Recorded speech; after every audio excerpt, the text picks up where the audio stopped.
pencil trembled slightly as Unoffizier Burkhardt wrote in his hidden diary, recording words that would have earned him solitary confinement if discovered by his own officers.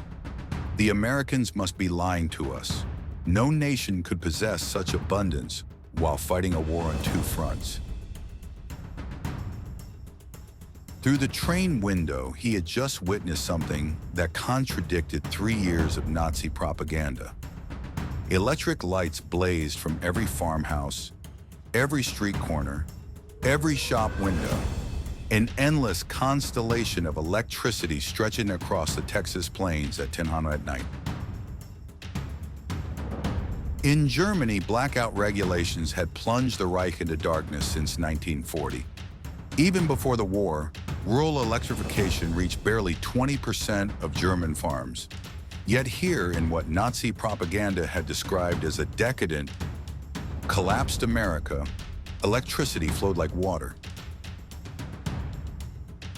1,850 veterans of Erwin Rommel's Africa Corps stepped down from the passenger train. Not cattle cars, not freight wagons, but cushioned Pullman coaches with dining services and sleeping berths. The entire population of Mexia had turned out to witness their arrival. What none of them knew was that this moment would trigger the most profound psychological transformation in modern history, a systematic demolition of Nazi ideology through the sheer display of American industrial capacity. The mathematics of Allied victory were being written not in battle plans, but in production statistics that would soon shatter every assumption these soldiers carried about their enemies, their homeland, and their cause. The collapse had begun on May 13, 1943 in Tunisia. General Jürgen von Arnim, Rommel's replacement, surrendered along with approximately 250,000 to 275,000 German and Italian soldiers. The numbers varied as scattered units continued surrendering over several days. The Wehrmacht's most experienced desert fighters, men who had driven the British back to Egypt, who had earned the grudging respect of Montgomery himself, were suddenly prisoners. Among them was Hauptmann Friedrich Radke, holder of the Iron Cross First Class, veteran of the France campaign, wounded twice in North Africa. His diary, discovered decades later in the National Archives, would provide historians with the most detailed account of the psychological impact of American captivity on German soldiers. The journey from defeat to revelation began in the port of Oran, Algeria. As Radke and 30,000 other prisoners of war waited in makeshift camps for transport ships, American efficiency was already beginning to crack their preconceptions. The U.S. Army processed thousands of prisoners daily with an organizational precision that exceeded anything the Wehrmacht had achieved, even at the height of its power.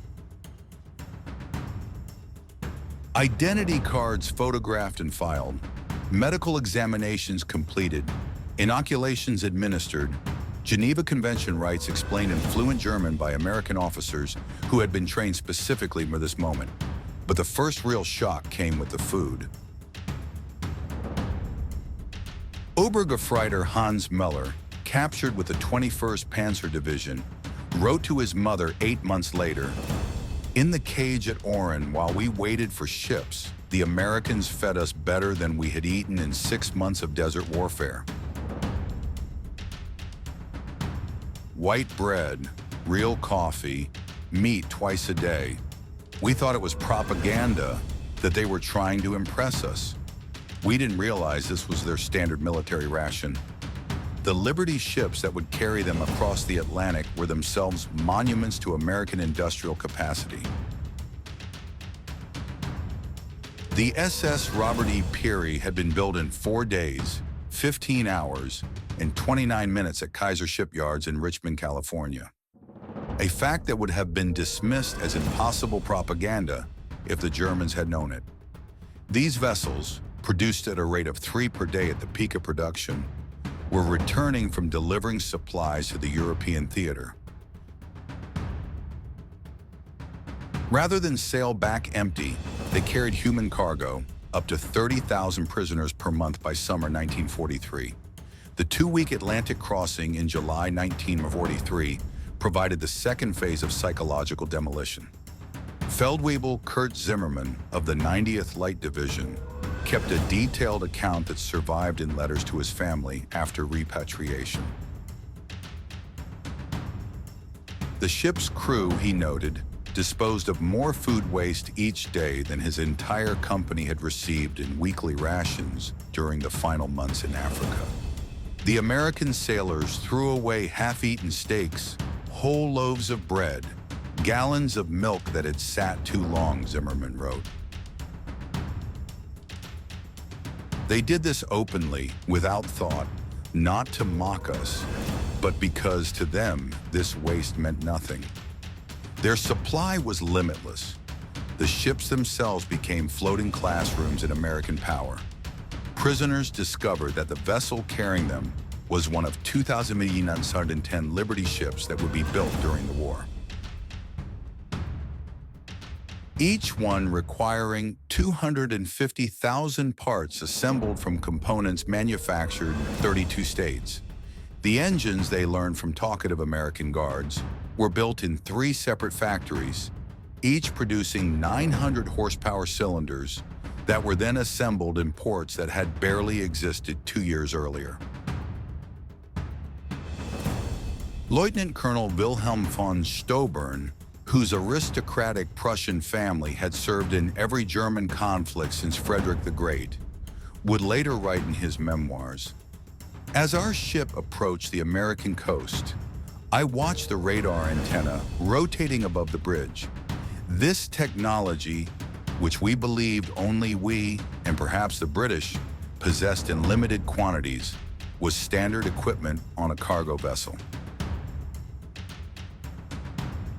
It was then I first suspected that Germany had already lost the war. August the 2nd, 1943, Norfolk Naval Base, Virginia. The first sight of America shattered the last remnants of Nazi propaganda about American industrial weakness. The Norfolk base sprawled across 4,300 acres, its docks stretching for miles, its cranes loading and unloading dozens of ships simultaneously. In a single day, this one port handled more tonnage than the entire German port of Hamburg managed in a week. Gefreiter Johann Weber, a factory worker from the Ruhr before his conscription, counted 47 cargo ships in various stages of loading or unloading. Each crane, he noted in his secret diary, lifted loads that would have required a dozen men and horses in Germany. They moved with electric power, smoothly, continuously, without the coal smoke that choked our industrial cities. The prisoners were formed into columns for the march to the waiting trains. Along the route, they passed parking lots filled with civilian automobiles, hundreds of them belonging to dock workers. In Germany, private automobile ownership remained a privilege of the wealthy and the party elite. The Volkswagen, promised to the German people since 1934, remained a propaganda dream with fewer than 1,000 ever delivered to civilians. Here, ordinary laborers drove to work in their own cars. But nothing prepared them for the trains themselves. Not boxcars, not the 40 and 8 wagons, 40 men or 8 horses that had carried German troops across Europe, but full passenger coaches, Pullman cars with padded seats that converted to sleeping berths. Dining cars with white tablecloths and silver cutlery, observation cars with panoramic windows. Hauptmann Radke wrote, "We boarded like tourists, not prisoners." The American guards seemed almost embarrassed by the comfort. One sergeant apologized that the air conditioning wasn't working properly in our car. Air conditioning in August? We had believed such luxury existed only in Hitler's personal train. The 3-day train journey from Norfolk to the camps of Texas and Oklahoma would prove more destructive to Nazi ideology than any military defeat. As the trains rolled through Virginia, the prisoners pressed their faces against windows, witnessing an America that couldn't exist according to everything they had been told. Every small town blazed with illumination. Martinsville, Danville, Greensboro, communities that in Germany would have been lucky to have a single electric street lamp, displayed illuminated shop windows, electric signs, houses with lights burning in multiple rooms. The trains passed factories running night shifts, their windows glowing, parking lots full even at midnight. Obergefreiter Müller, whose father was a Nazi party block leader in Hamburg, wrote in a letter discovered in 1987, "We passed through dozens of cities that first night. Everyone had more electricity than all of Hamburg." The guards told us this was normal, that every American town had electricity since the 1920s. I called him a liar. He just shrugged and said we would see. In Roanoke, Virginia, the train stopped for water and coal. The prisoners watched as American railway workers performed in 30 minutes what would have taken 2 hours in Germany. Automated coal loaders, electric water pumps, mechanized lubrication systems. Every aspect of the operation demonstrated technological superiority. More disturbing still was the casual wealth of the workers themselves. They wore leather boots that would have cost a German laborer 2 months' wages. They drank Coca-Cola from glass bottles and threw the empties into bins without thought. They smoked cigarettes continuously, stubbing them out half-finished.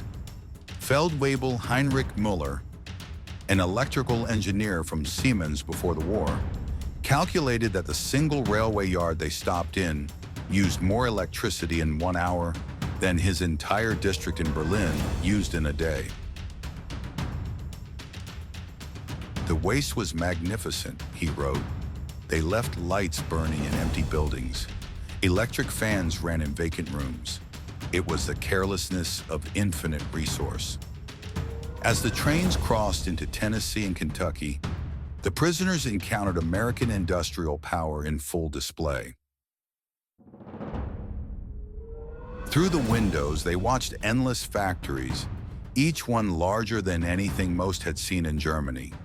The Alcoa aluminum plant in Tennessee stretched for 3 miles along the river, its electric furnaces consuming 175,000 kilowatts of power, more than the entire city of Munich. Near Louisville, the train slowed as they passed the Rubber Town complex, where synthetic rubber plants had sprung from empty fields in just 18 months. 4 massive facilities, each employing thousands of workers, producing 800,000 tons of synthetic rubber annually. Germany, despite inventing the process, had never managed more than 120,000 tons in its best year. Oberleutnant Erich Hoffmann, a chemist from IG Farben, understood the implications immediately. In a post-war interview, he recalled, "I knew those plants. I could see the distillation columns, the catalytic crackers." Each facility was more advanced than anything we had built, and there were 4 of them just in this one location. They told us there were dozens more across the country. The trains passed Ford's Willow Run plant outside Detroit, visible from miles away. This single factory, built in just 9 months, produced a B-24 Liberator bomber every 63 minutes. At peak production, 42,000 workers assembled bombers from 150,000 parts manufactured by 1,500 subcontractors. The plant consumed 2.5 million square feet of floor space and used more electricity than the entire German city of Cologne. Hauptmann Verla, a Luftwaffe pilot shot down over Tunisia, pressed his face against the window as they passed. He counted 17 B-24s in various stages of completion visible from the train. We had been told American planes were inferior, hastily built, would fall apart in combat, but I could see the precision of the assembly lines, the quality of the construction. These were not inferior aircraft. They were simply built faster than we could imagine possible. The deeper the trains penetrated into America, the more complete became the destruction of Nazi mythology. In St. Louis, they crossed the Mississippi River on the Eads Bridge, while below them, barges carried more grain than the entire German harvest of 1942. The prisoners could see grain elevators stretching along both banks, each one holding enough wheat to feed a German city for months. Unteroffizier Karl Schmidt, a farmer's son from Bavaria, wrote in his diary, "The Americans transport food as we transport ammunition, in endless quantities without concern for loss." I watched them loading a single barge with enough wheat to feed my entire village for 5 years. The crane operator was eating a sandwich with meat thicker than our weekly ration. In Kansas City, the train stopped at a massive stockyard where tens of thousands of cattle waited. The scent of meat-packing plants filled the air for miles. German prisoners who had subsisted on 200 grams of meat per week in Africa, when lucky, watched American workers eating beef sandwiches during their lunch break. "They ate meat like we ate bread," wrote Gefreiter Paul Fischer. "No, that's wrong. They ate meat like we wished we could eat bread." The guard bought us hamburgers from a stand near the station. Meat, cheese, vegetables on white bread for 15 cents. He bought 20 of them without thinking, paid with a single dollar bill. This was not special. This was their normal food. The arrival at the camps themselves provided the next level of cognitive demolition. Camp Hearn, Texas, built in just 4 months, housed between 3,000 and 4,800 prisoners in conditions that exceeded what most had known as civilians. Wooden barracks with electric lights, flush toilets, hot showers, and steam heat. Each building constructed with more lumber than entire German villages possessed. The camp hospital astounded the medical personnel among the prisoners. Oberstleutnant Dr. Friedrich Bauer, chief surgeon of the 164th Light Division, found himself in a facility better equipped than most German civilian hospitals. X-ray machines, surgical equipment, pharmaceutical supplies that had been unavailable in Germany since 1941. All standard provision for enemy prisoners. They had penicillin, Dr. Bauer would later testify, this miracle drug that we had only heard rumors about. They used it freely, even on prisoners with minor infections. German soldiers were dying for want of basic sulfa drugs, and the Americans were giving us their most advanced medicine without hesitation. The camp kitchen became another classroom in American prosperity. Prisoners assigned to cooking duties discovered walk-in refrigerators, electric mixers, automated dishwashers, and gas ranges that could prepare meals for 5,000 men. The daily ration included fresh milk, eggs, meat, vegetables, and white bread, quantities that German civilians hadn't seen since 1939. Feldwebel Otto Krebs, a former hotel chef from Munich, wrote, "Today, we threw away more food than my family has seen in 3 years. Not spoiled food, simply excess. The American regulations require we prepare 10% more than needed to ensure every prisoner receives full rations. The surplus is discarded. I wept as I threw perfectly good bread into the garbage. By September 1943, the labor shortage in American agriculture led to the employment of prisoners of war in fields and factories across the country. This decision, driven by necessity, would prove more destructive to Nazi ideology than any propaganda program could have achieved. Groups of prisoners were trucked daily to work sites, traveling through the American heartland without blindfolds or restricted routes.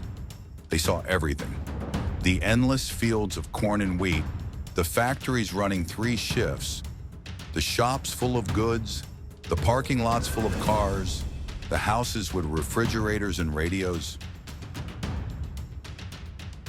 At a cotton gin outside Houston, Unteroffizier Herbert Lang watched a single machine process more cotton in 1 hour than his entire village could have handled in a month using traditional methods. The gin was powered by electricity from the Colorado River Authority, part of a rural electrification program that had brought power to 90% of Texas farms by 1943. The farmer who owned the gin was nobody special, Lang recorded. Not aristocracy, not a party member, just a farmer.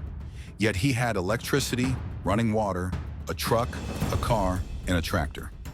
His workers, including the Negroes, ate lunch from boxes containing more food than German workers received in a week. And this was normal. Every farm we passed was the same. In Nebraska, prisoners worked in sugar beet fields, witnessing agricultural mechanization that defied comprehension. A single combine harvester, they learned, could do the work of 100 men. The fields stretched to the horizon, each one larger than entire German counties. The farmers spoke casually of yields that would have been fantasy in Germany. 60 bushels of wheat per acre compared to Germany's 30 on the best land. Gefreiter Wilhelm Hoffmann, working on a farm outside Scottsbluff, wrote, "The farmer's son, a boy of 16, drove a tractor worth more than everything my father had earned in his lifetime." When I mentioned this, the boy laughed and said it wasn't even a particularly good tractor. His father was waiting for a new model from John Deere that would be even better. The most devastating revelations came to those prisoners who worked near or in American factories. While Geneva Convention rules prohibited direct war production work, prisoners of war could work in industries that freed American workers for military production. This technicality allowed thousands of German prisoners to witness American industrial capacity firsthand. At a Campbell's soup factory in New Jersey, prisoners watched production lines that processed more tomatoes in a single day than most German factories handled in a month. The facility operated with a skeleton crew of women and elderly men, as most young workers were in the military. Yet production exceeded peacetime levels. Stabsfeldwebel Ernst Wagner, who had worked in a German food processing plant before the war, documented the experience. Everything was automated: electric conveyor belts, automatic filling machines, steam cookers that processed hundreds of cans simultaneously. One elderly woman monitored controls that managed what would have required 50 workers in Germany. She did this while listening to a radio and drinking coffee. Near Detroit, prisoners unloading coal at a power plant gained glimpses of the automotive industry's conversion to war production. The River Rouge complex, visible across the water, employed 100,000 workers producing jeeps, aircraft engines, and tanks. The plant consumed 1.5 million kilowatts of electricity daily, more than the entire city of Hamburg. "We could see the parking lots," wrote Obergefreiter Franz Kettner. "Thousands of cars belonging to workers. Workers. In Germany, even our officers rarely own cars. Here, factory workers drove to work. The guard told us many workers owned 2 cars, one for work, one for family use. We thought he was mocking us. By winter 1943, the cumulative impact of these observations was producing what American intelligence officers called ideological collapse syndrome among the prisoners. The Special Projects Division, the secret re-education program run by the Provost Marshal General's Office, documented increasing numbers of prisoners requesting access to American newspapers, books, and educational materials. Major Paul Newland, a member of the monitoring team, reported in December 1943, "The prisoners no longer argue when shown production statistics. They have seen too much. The most fanatical Nazis have become quiet. They still maintain loyalty to Germany, but no longer speak of victory." Many openly question what they were told about America. The camp newspapers produced by prisoners themselves began reflecting this transformation. Der Ruf, The Call, published at Fort Kearny, Rhode Island, gradually shifted from defiant nationalism to discussions of democracy, economic systems, and post-war reconstruction. The editors carefully selected anti-Nazi prisoners, found their audience increasingly receptive. Lieutenant Hermann Goetz, captured with the 10th Panzer Division, wrote in a letter that passed American censors, "We were told America was a mongrel nation, weak, divided, controlled by Jews, incapable of military prowess. Every day I am here, I see the opposite. This is the most organized, unified, and powerful nation on earth. We were told fairy tales by criminals." The most devastating blow to Nazi ideology came from an unexpected source: the treatment of Italian prisoners after Italy's surrender in September 1943. Italian prisoners who agreed to cooperate were formed into Italian service units, given better quarters, increased pay, and more freedom. German prisoners watched their former allies working alongside Americans, eating in American restaurants, some even dating American women.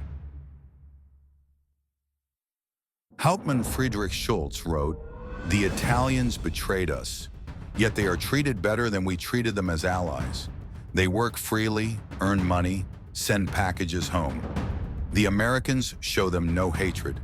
This democracy we were taught to despise appears more honorable than our own system." Ederm. Christmas 1943 provided the most profound psychological impact.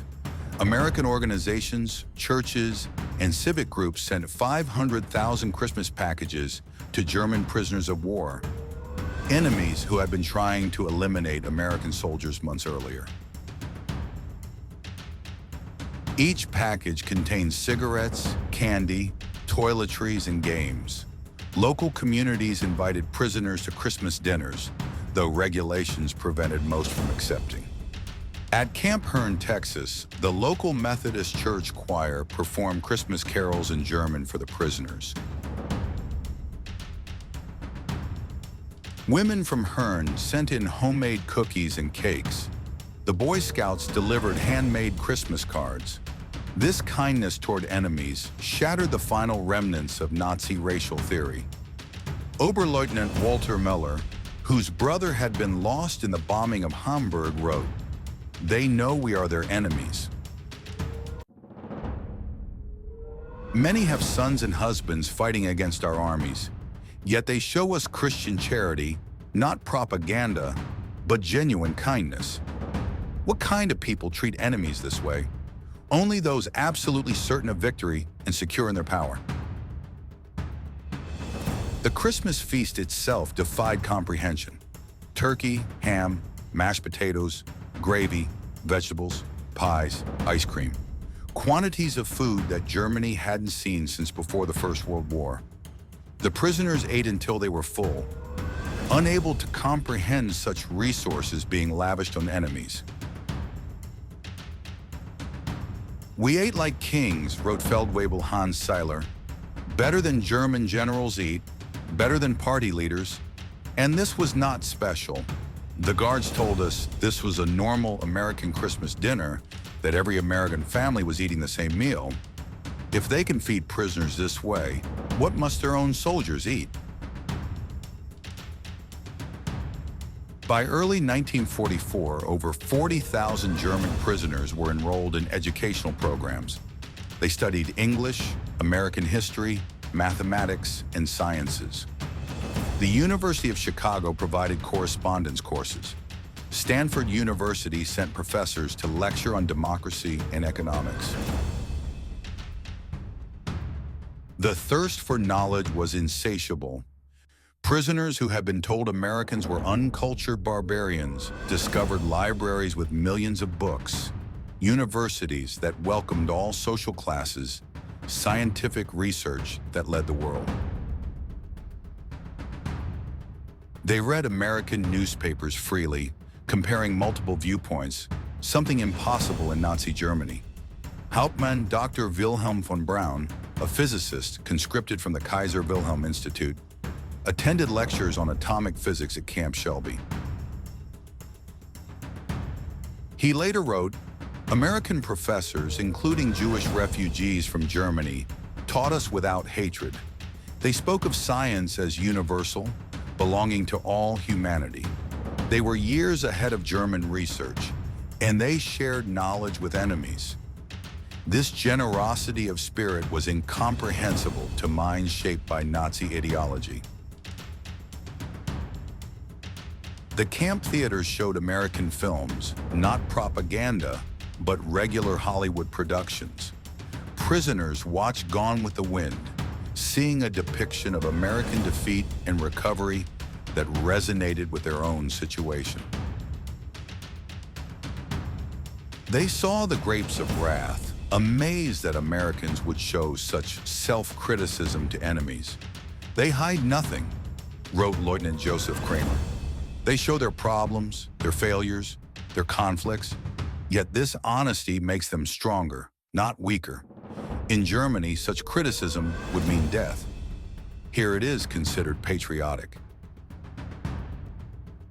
Spring 1944 brought expanded prisoner labor programs as American production reached its peak. German prisoners worked in canneries, mills, in fabrication plants, witnessing the full might of American industrial capacity. The numbers told a story that no propaganda could counter. At the Higgins Boat Factory in New Orleans, prisoners unloaded steel that would become landing craft for D-Day. They watched as workers assembled 700 boats per month, each one requiring 20,000 parts. The factory employed 20,000 workers, including thousands of women who operated cranes, welded hulls, and managed production lines. Stabsfeld-Weibel Kurt Zimmerman wrote, "Women doing men's work, Negroes operating complex machinery, teenagers running drilling equipment. Everything we were told was impossible in a democracy. Yet production never stopped. 3 shifts, 24 hours, 7 days a week. They produced more boats in a month than our entire Navy built in a year." At Republic Steel in Ohio, prisoners witnessed the production of 10,000 tons of steel daily.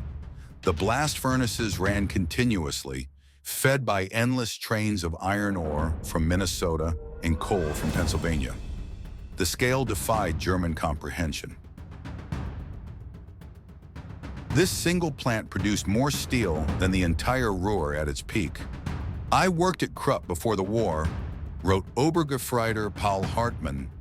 "I thought I understood industrial production, but this was beyond imagination.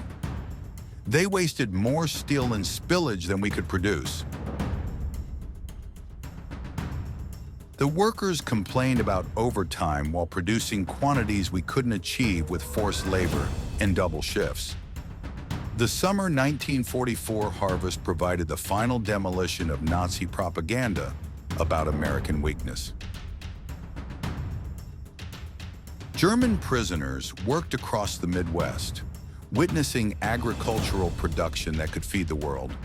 In Kansas, they watched wheat harvests where single farms produced more grain than entire German provinces.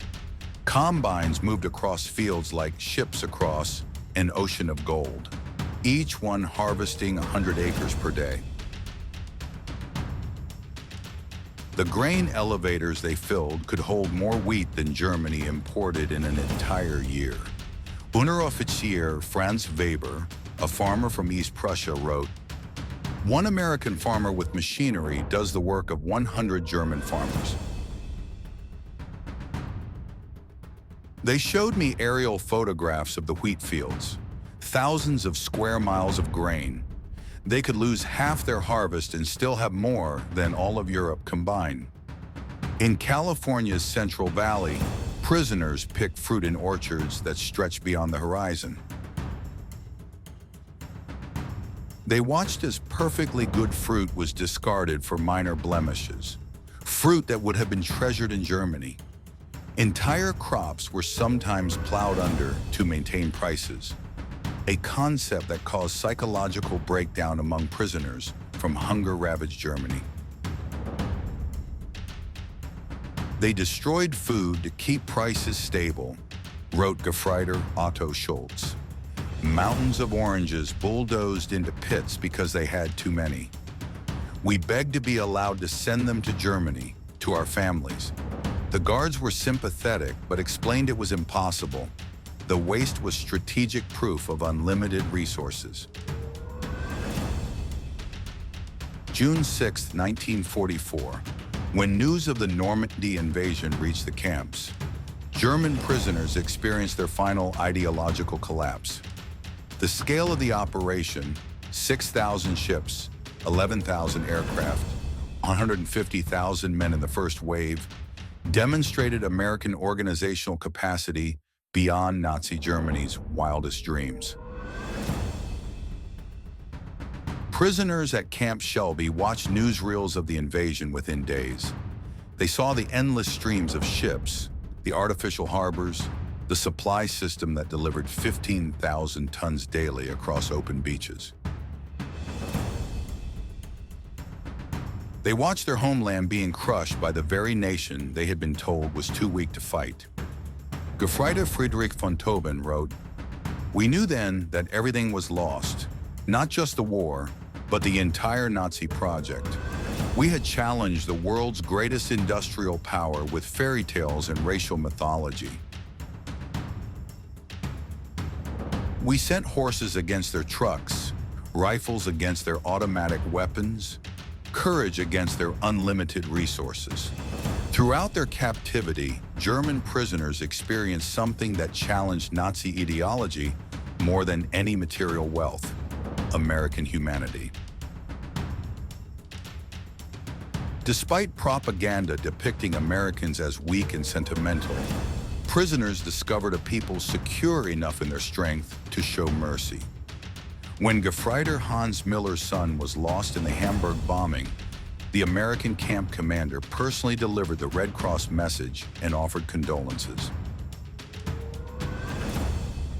When Lieutenant Paul Fisher's wife wrote that she was struggling to feed their children, American church groups sent food packages to her in Germany. Enemy civilians in a nation America was actively bombing. They separated the German people from the Nazi regime, wrote Hauptmann Otto. They said they were fighting Hitler, not Germans. This distinction, which seemed like propaganda, proved genuine.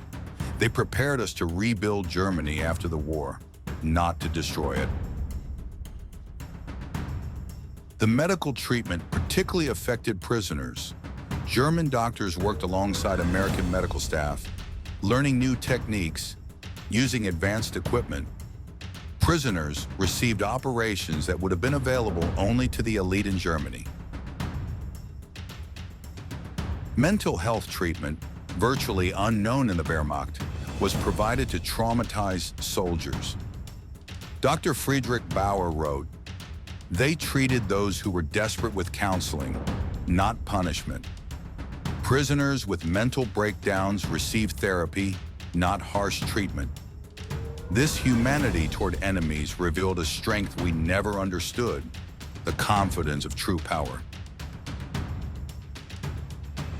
By March 1945, the secret re-education program had produced remarkable results. Over 25,000 prisoners had volunteered for democracy courses.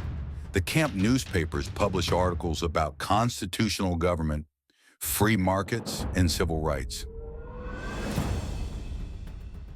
Discussion groups debated Germany's future after the war. The program's success exceeded all expectations. Prisoners who had arrived as fanatical Nazis were writing essays about democratic reconstruction. Officers who had sworn oaths to Hitler were planning how to implement American agricultural methods in post-war Germany. We became missionaries for democracy, admitted Oberst Hermann Göring, no relation to the Reichsmarshal, in a 1975 interview. Not through coercion or propaganda, but through observation. We saw it work. We saw ordinary people living better than German aristocracy. We wanted that for Germany. The transformation was so complete that American authorities worried about prisoners being too enthusiastic about American ways. Some requested to stay in America after the war. Others married American women they met through prison correspondence programs. Thousands would eventually immigrate to America in the 1950s. April 1945 brought the final revelation. As American forces liberated concentration camps in Germany, the footage was shown to German prisoners. Many refused to believe it initially, claiming it was propaganda, but the evidence was overwhelming. Testimony from American soldiers, photographs, newsreels, and eventually letters from Germany confirmed the horror. The psychological impact was devastating. Men who had maintained some pride in German honor, despite military defeat, now faced the complete moral collapse of their nation. Everything they had fought for was not just defeated, but evil. Hauptmann Walter Schmidt wrote the most eloquent summary. "We thought we were warriors for a great cause. We discovered we were tools of criminals. We believed we were bringing civilization to inferior peoples. We found that we were the barbarians. The Americans we called weak and decadent showed us what civilization actually meant." As the war ended in May 1945, German prisoners faced repatriation with mixed emotions. They had witnessed an America that contradicted everything they had believed. They had eaten better as prisoners than as soldiers. They had been treated with more dignity by enemies than by their own government. The last months of captivity were spent preparing for return to a devastated Germany. American authorities provided vocational training, agricultural education, and political instruction. Prisoners learned about the Marshall Plan before it was announced, understanding that America would rebuild rather than punish Germany. "They prepared us to rebuild our country," wrote Oberst Friedrich von Tauben. "They gave us skills, knowledge, hope. They transformed defeated soldiers into future citizens. This generosity from victors was incomprehensible to minds shaped by Nazi vindictiveness." Between 1945 and 1946, 371,783 German prisoners of war were repatriated from American camps. They returned to a Germany divided, destroyed, and destitute. But they brought with them something precious: knowledge of how a democratic industrial society functioned. The German prisoners who experienced American prosperity became unwitting agents of transformation in post-war Germany. They had seen industrial efficiency, agricultural productivity, and democratic prosperity.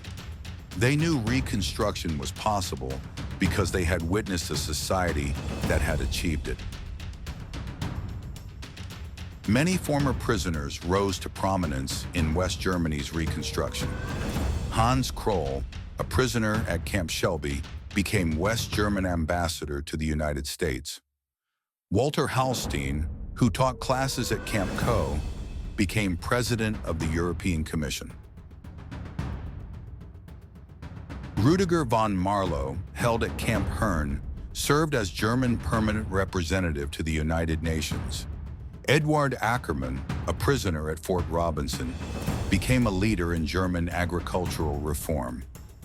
They brought American methods to German industry, American efficiency to German agriculture, and American democratic ideals to German politics.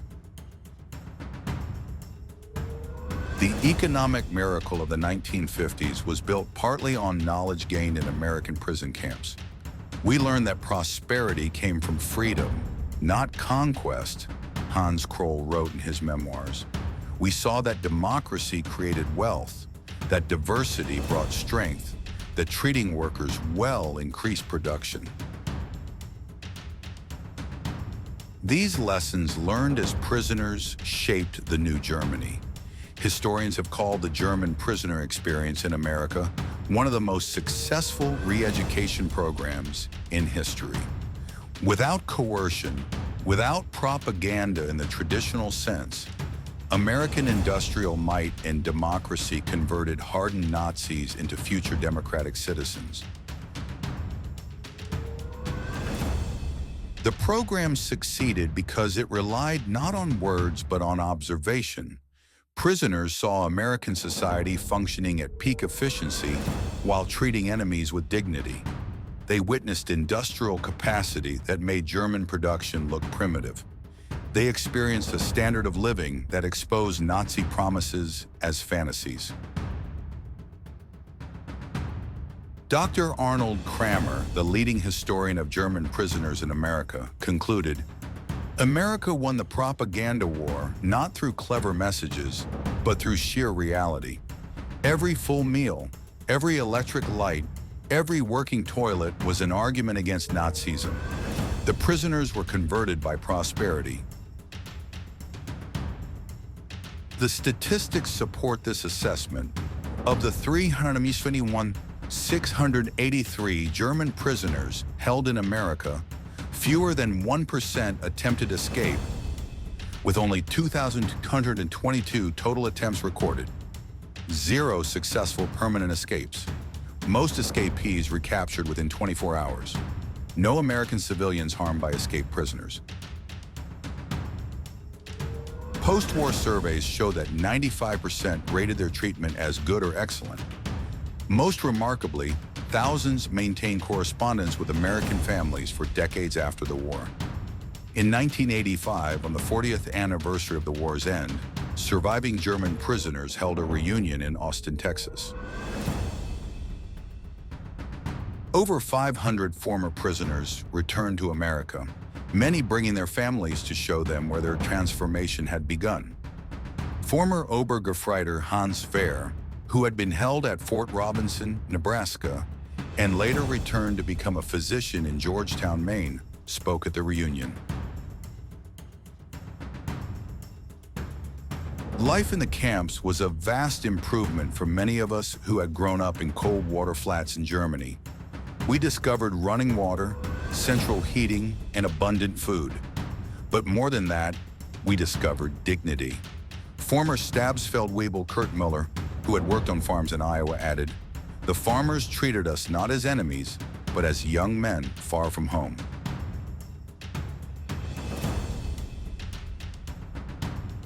They shared their meals, their knowledge, sometimes their homes. This humanity from people whose sons were fighting against us, this changed us forever. At the 1985 reunion dinner, former Oberst Hermann Gutz, then 78 years old, delivered the keynote address that captured the essence of the transformation. We came to America as enemies, as Nazis, as believers in a lie. We left as friends, as Democrats, as men who had seen the truth. America showed us that strength comes not from conquest, but from production, not from hatred, but from diversity, not from tyranny, but from freedom. We witnessed the arsenal of democracy at full production. We saw farmers who produced food for the world, workers who built the tools of victory, and citizens who treated enemies with dignity. We learned that America's true weapon was not its bombs or tanks, but its inexhaustible capacity for creation and its unshakable confidence. We returned to Germany with a mission to build a society that could create rather than destroy, that could prosper through peace rather than war. The Germany that rose from the ashes was built on lessons learned in American prison camps. We who came as conquerors left as students.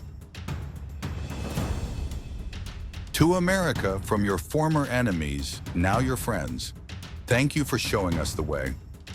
The auditorium erupted in a standing ovation. Americans and Germans together, former enemies united in recognition of a transformation that had seemed impossible when those first trains rolled into Texas in June 1943. The magnitude of the German prisoner experience in America can be measured in stark statistics that reveal both the scale of the operation and its remarkable success. Camp infrastructure. Over 500 camps across 45 states, every state except Nevada, North Dakota, and Vermont. 175 main camps with 325 branch camps. Camps built to house from 250 to 12,000 prisoners each. Construction completed in an average of 90 days per camp. Prisoner population, 300 to 71, 683 German prisoners, part of 425, 171 total access prisoners. Peak population in May 1945. Average of 20,000 new arrivals monthly in 1943, 30,000 monthly after D-Day, 60,000 monthly in final months of war. Labor contribution, 14 million man-days of agricultural labor, 100 million board feet of lumber processed, $230 million in labor value, 1940s, 80 cents daily wage per prisoner. Prisoners filled critical labor shortages in 46 states. Escape statistics, only 2,222 escape attempts from over 371,000 prisoners, 0.6%. Zero successful permanent escapes. Most escapees recaptured within 24 hours. No American civilians harmed by escaped prisoners. Educational programs, 40,000 plus enrolled in educational courses, 135 camp newspapers published, 30,000 taking English classes, 15,000 in vocational training, university correspondence courses for 8,000. Post-war immigration, approximately 5,000 former prisoners immigrated to U.S. after war. 12,000 plus maintained correspondence with American families. Average correspondence duration, 31 years. Many returned as tourists or business partners. Treatment assessment, 95% rated treatment as good or excellent. 74% believe captivity positively changed their worldview.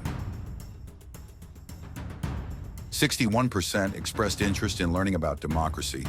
Less than 10% maintained strong Nazi beliefs by 1945.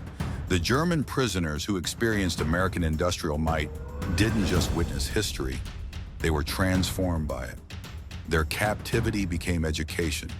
Their defeat became enlightenment. And their imprisonment became liberation from the ideological chains of Nazism. In the end, America's greatest victory was not on the battlefield, but in the prison camps, where overwhelming evidence of democratic prosperity accomplished what armies could not: the complete transformation of enemy minds. The prisoners had arrived believing in German superiority and American weakness. They left knowing the truth. American industrial might was not just overwhelming. It was incomprehensible to minds shaped by scarcity and tyranny. The trains that had brought them into captivity in 1943 had carried warriors of the Third Reich. The ships that returned them to Germany in 1946 carried architects of democracy. They had seen the future, and it worked. Their story stands as testament to a profound truth. The most powerful weapon in America's arsenal was not military might, but the simple, overwhelming evidence of a free society's capacity to create abundance.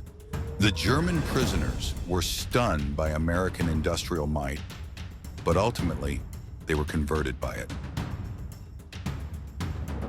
In their transformation lay the seeds of Europe's post-war redemption and the final defeat of the Nazi dream. They returned to Germany not as defeated enemies, but as witnesses to what free societies could achieve. The economic miracle that transformed West Germany in the 1950s was built on foundations laid in American prison camps, where enemy soldiers learned that prosperity came not from conquest, but from freedom, not from racial superiority, but from human dignity, not from totalitarian control, but from democratic cooperation. The German prisoners had arrived in America expecting to find a weak, divided nation on the verge of collapse. Instead, they discovered an industrial colossus of unlimited power and surprising humanity. They had come as prisoners of war, but left as witnesses to the arsenal of democracy at its absolute peak. In their awe at American abundance lay the psychological seeds of the Atlantic Alliance, the Marshall Plan, and the democratic reconstruction of Germany. They had seen America, and they would never be the same. Their children would grow up in a democratic Germany allied with the United States. A partnership built on the transformation that began when 1,850 Africa Corps veterans stepped off a train in Mexia, Texas, and discovered that everything they believed was wrong. The story of German prisoners in America is ultimately a story of redemption through revelation. It proves that sometimes the greatest victories are won not through destruction, but through demonstration, not through propaganda, but through prosperity, not through hatred, but through humanity. The German soldiers who witnessed American industrial might became the unwitting ambassadors of democracy, carrying back to their homeland the seeds of transformation that would bloom into one of history's most successful reconstructions. Their journey from Nazi warriors to democratic citizens remains one of the most remarkable transformations in modern history. Accomplished not through force, but through the overwhelming evidence of what free people could achieve when they worked together. In the end, that was America's secret weapon. Not just the ability to produce more tanks and planes than any nation in history, but the capacity to transform enemies into friends through the simple power of example. The German prisoners were stunned by America's industrial might, but more importantly, they were changed by it. And in that change lay the foundation for a better world.